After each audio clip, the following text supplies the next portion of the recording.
O incidente de Ohara. Há décadas atrás da história atual, esse fatídico dia levou a vida de milhares de arqueólogos e historiadores que buscaram saber a verdade do mundo em que viviam. Não importa o que esteja escondido no passado, é uma história humana, devemos conhecê-lo por completo. Se abandonarmos nossos medos e descobrirmos o que realmente aconteceu, poderemos nos preparar para qualquer coisa. Professor Clover.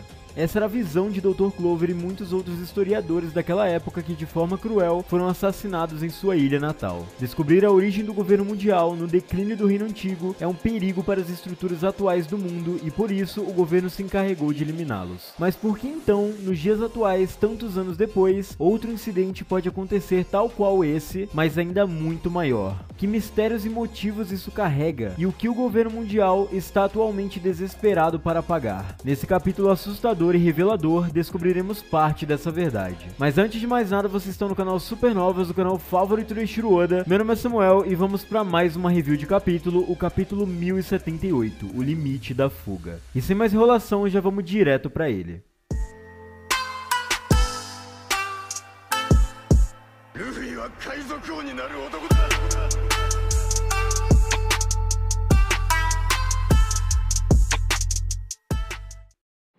E antes de começar esse capítulo, nós queríamos esclarecer uma coisinha que erramos no capítulo passado. Nós confundimos a história de capas do capítulo passado com a continuação da história da Germa 66 e da formação dos Medis. Nós pensamos que aquela história se passava no passado, mas nós não nos atentamos a detalhes importantes naquela capa, como a aparência de Caesar e Judge e a idade dos irmãos de Sanji. Nós até fixamos um comentário falando sobre isso, mas agora que nós entendemos quando aquela história se passa, fica muito mais interessante ver a história atual desse capítulo. Em formação, Neo-Medis. Caesar e Judge se juntaram e formaram uma nova organização, unindo suas forças e provavelmente ainda muito mais poderosa do que os Medis foram no passado. E eles compartilham o mesmo objetivo. Provavelmente eles querem eliminar Vegapunk de alguma forma e por alguma razão que nós ainda não conhecemos. Vai ser muito interessante ver esses dois personagens juntos na história principal, porque os dois têm um potencial de ser um incômodo na vida do Luffy e do próprio Vegapunk. E nós veremos isso nos capítulos que se seguem nas histórias de capas que concluirão o diário de bordo insensível da Germa 66.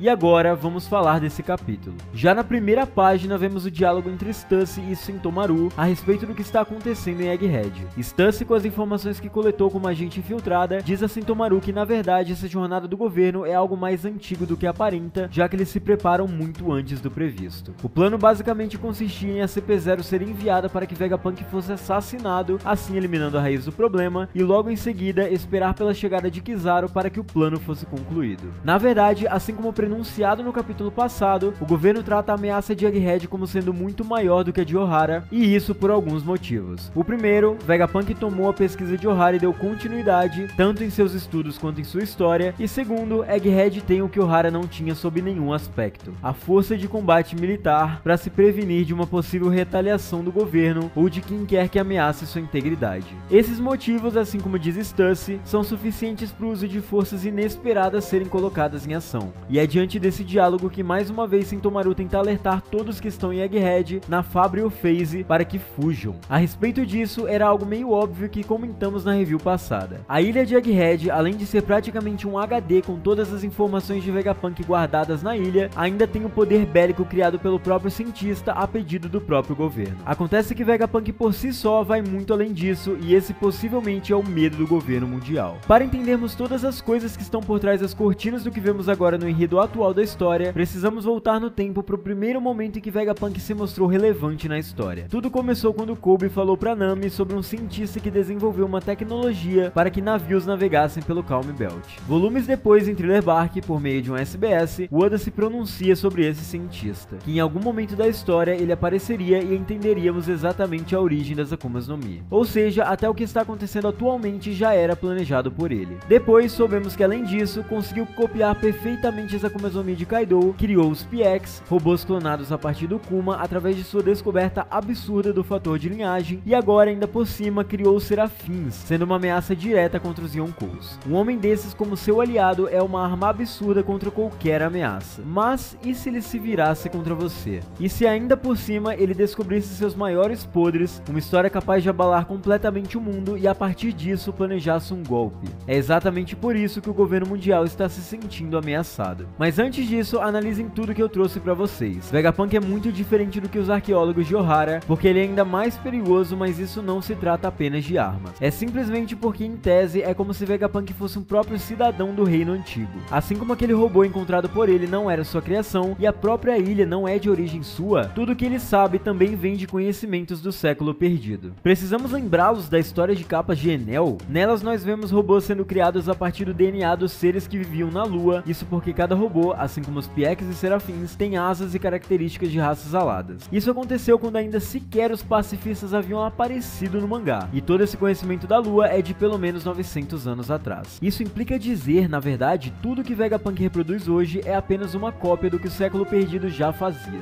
E é por isso que ele é uma ameaça ainda maior por si só do que Ohara. Ohara tinha história, eles conheciam eventos passados, mas eles não reproduziam praticamente nada do século perdido. Com Vegapunk isso é diferente. Além de saber a história, ele é capaz de recriar tudo que o reino antigo foi capaz de fazer, incluindo as Akumas no Mi, exceto, é claro, as armas ancestrais, a não ser que o Oda ainda adicione essa camada a ele, e isso é um fato inegável, porque mesmo ele sendo um gênio, ele ainda não foi capaz de reproduzir tudo que o reino antigo produziu, como a energia existente em todas as coisas. Por fim, sua ameaça é maior do que qualquer outro encontrado na história até o momento, e arriscaremos dizer que é até maior do que Luffy atualmente, mesmo ele sendo o Joy Boy. Dito isso, agora sabemos exatamente a importância absurda que Vegapunk tem. Ele é um personagem crucial para esse ponto da história. Mas será que toda essa importância e proximidade com o século perdido pode ser um dos motivos para que justamente o Oda o tire da história? Por mais que o Oda nunca mate ninguém, eu apostaria numa possível morte dele nesse ponto. Uma pausa nas teorias por enquanto. Voltamos ao núcleo de Usopp, Franky e Lilith. Como vimos no capítulo passado, Lilith e Usopp foram transformados em pedra, mas Franky ficou com um dos lados de seu corpo ainda livre. E mesmo que ele peça para essa Snake desfazer isso, obviamente ela não faria. Assim como Hancock, o olhar de desprezo dessa Serafim é extremamente forte e é com esse desespero sem tamanho que Pitágoras é pisoteado completamente diante dos olhos de Franky, que não pode fazer absolutamente nada. É assustador como Oda consegue passar o terror através dessa criança, aliás, desse robô da Hancock.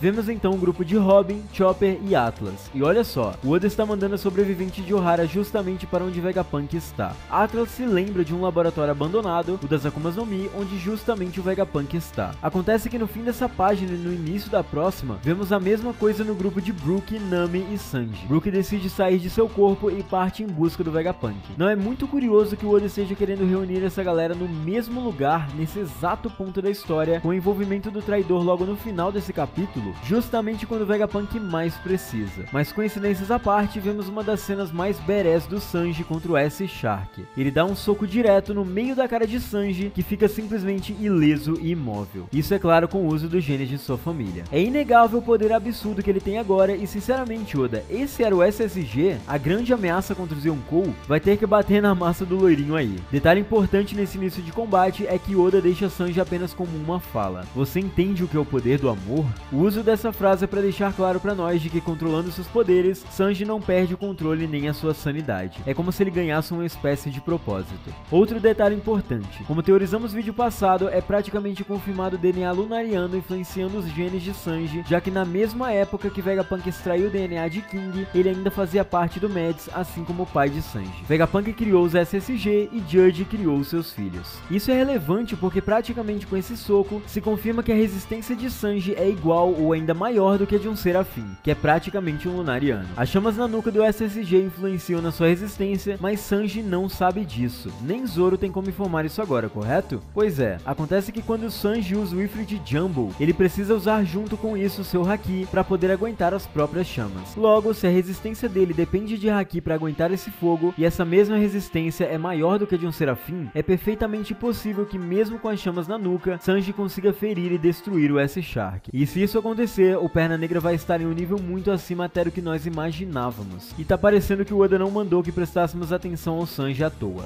E mais uma vez, voltamos a essa enrolação absurda, digo, a batalha entre a aliança de Luffy, Zoro, Lucy e Kaku. Eles ainda estão passando as mesmas dificuldades na luta porque simplesmente não conseguem fazer dano aos Serafins.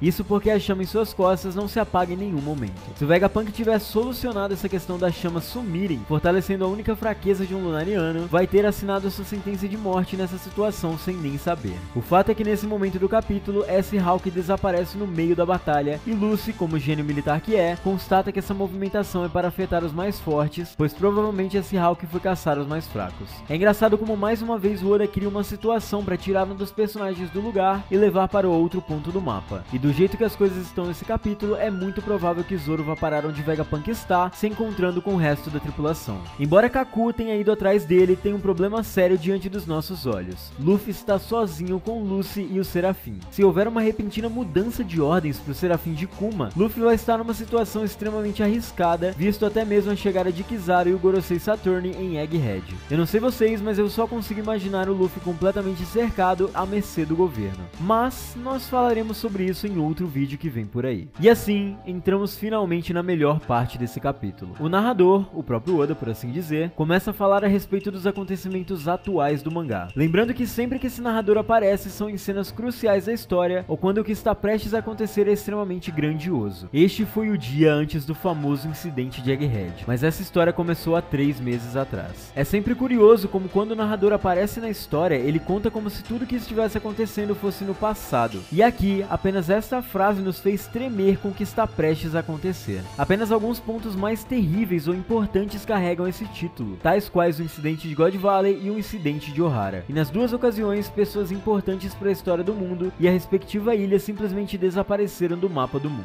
Se o narrador do futuro, entre aspas, já está narrando como incidente, por que nesse caso seria diferente o que vai acontecer? Nesse mesmo momento, o Oda faz questão de mostrar Bonnie prostrada chorando diante das memórias de seu pai, que é outra coisa que está por trás da narrativa desse arco que precisamos muito saber. Há 3 meses atrás do tempo atual, a CP5 foi enviada diretamente até Egghead, pois de alguma maneira foi descoberto que Vegapunk estaria estudando o conteúdo do século perdido. Porém, eles não encontraram nenhuma evidência. Primeiro de tudo, uma informação como essa já havia vazado de dentro da ilha, entregando o cientista de certa maneira. Mas é aí que algo curioso acontece. Enquanto o narrador continua nos contando sobre os acontecimentos passados, o navio que havia ido até Egghead e colher informações simplesmente desapareceu. Ou seja, mais uma obra de um terceiro de dentro da ilha, já que tanto Shaka quanto Vegapunk estavam surpresos por estar vendo os antigos agentes no laboratório capítulos passados. Essa mesma pessoa contactou diretamente os Gorosei, evidenciando que Vegapunk traiu o governo diretamente e assim se iniciou o plano para matá-lo, como Stussy havia concluído no início do capítulo. O assassinato através da CP0 e a destruição em seguida, provocada por Kizaru e Saturno. Era um cenário de guerra total. Afinal, até mesmo para nós leitores, não teve um só que não ficou chocado quando simplesmente um Gorosei havia se levantado para ir até certo lugar do mundo e impedir uma situação. Mas é claro que graças ao destino, entre aspas, o Chapéu de Palha tinha que aparecer. Inclusive dos próprios Gorosei entram em choque. De novo não. E isso dá mais sentido ainda à fala de Vegapunk quando ele acreditava que o destino estava levando Luffy até ele. E as nossas teorias de que realmente nada na jornada de Luffy parece ser por acaso. O narrador então termina dizendo que a conclusão do que aconteceria no dia seguinte traria um choque inimaginável ao mundo. Como disse anteriormente, todas as participações do narrador na história são exatamente para isso. Anunciar algo grande que acabou de acontecer ou anunciar algo assustador que está prestes a acontecer. E nesse momento não poderia ser mais apropriado. O bando do Chapéu de Palha parte derrotado, parte cercado e o próprio capitão em uma situação perigosa. Vegapunk prestes a ser assassinado e toda a sua ilha prestes a sofrer um ataque ainda maior do que acontecido em Ohara, com o Gorosei chegando em pessoa. Os próximos capítulos podem ser simplesmente os mais importantes de toda a história de One Piece, sem dúvida alguma. Finalmente nós estamos em uma situação crítica e com carinha de início de guerra. É então que lentamente vemos o traidor se aproximando de Stella, o Vegapunk original, e é nesse momento que, além de descobrirmos o traidor, que trabalhou com o próprio governo mundial, descobrimos também o assassino de Shaka, a Vegapunk York, responsável pelos desejos e necessidades de todos os outros punks. E galera, aqui a gente gostaria de dizer que faz muito sentido a Vegapunk York ser a traidora, e nós não pensamos nisso, ou pelo menos não dissemos isso nos vídeos, porque pra nós fazia muito mais sentido que fosse o Shaka do que qualquer outro dos Vegapunks. A York só apareceu em uma cena específica e apareceu literalmente pra ser dito que ela era responsável por fazer as necessidades fisiológicas dos Vegapunks. Como que a gente ia desconfiar dessa carinha tão fofinha? Mas a motivação de York é muito bem colocada, afinal era algo que nós imaginávamos. E se um dos punks decidisse ser o original e dessa forma matar o punk Stella? Isso é muito comum em histórias de clones e principalmente envolvendo tecnologia em ficções científicas.